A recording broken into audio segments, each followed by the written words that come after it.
guy who made billions out of creating super clunky corporate software. What you didn't realize is that Bill Gates doesn't think of himself that way.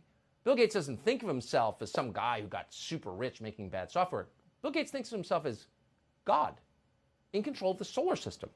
And that's why Bill Gates is now backing something called sun-dimming technology that would reflect sunlight out of the Earth's atmosphere, causing global cooling.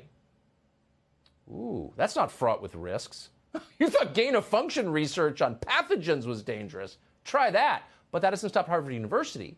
Its scientists are testing that technology by spewing calcium carbonate dust into the atmosphere.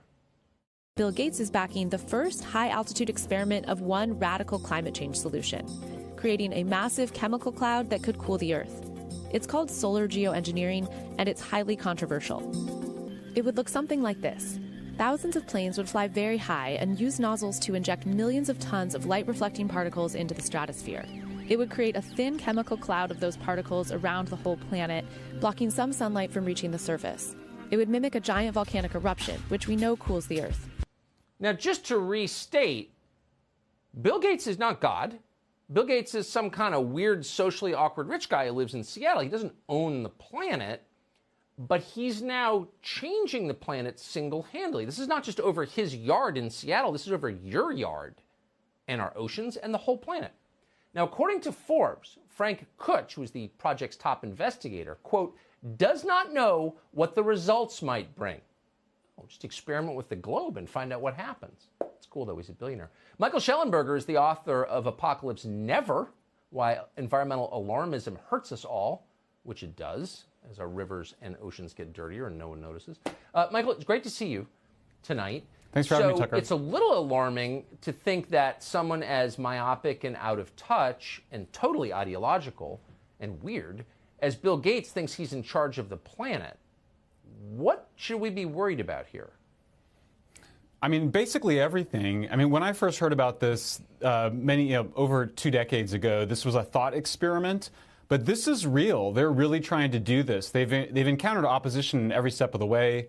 I've co-authored articles with the Harvard investigator. We've told him personally this is a terrible idea. The vast majority of scientists disagree with this. You have to remember what they're proposing to do is identical to what we feared would occur after nuclear war in the 1980s, which is nuclear winter. The idea is that you cool the planet deliberately. The effects on crops are completely unknown.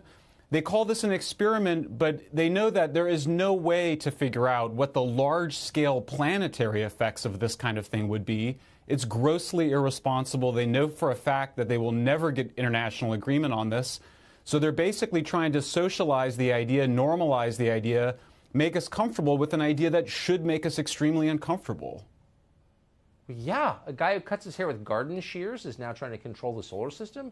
The funny thing is, anyone who notices this, that maybe Bill Gates has outsized control over our lives, is immediately denounced by Snopes or one of these fraudulent fact-checking sites as a conspiracy nut. Do you think you're a conspiracy nut to have concerns about Bill Gates' hubris and ambitions? No, I mean, this is bonkers. I mean, honestly, there are very few people, when you talk to them privately, that think this is a good idea. There's a lot of people that are very scared to speak out publicly because Bill Gates' influence is extraordinary. He's a massive philanthropist. I think his intentions are very good. Nobody doubts he's well-intentioned. But good intentions can lead to some very bad things. The amount of hubris and arrogance involved here. We're talking about millions of farmers around the world who will be affected by this. How will they be consulted? What is the idea for how this is going to be governed? There is no plan for governance. There is no way to get agreement on this internationally. They know this.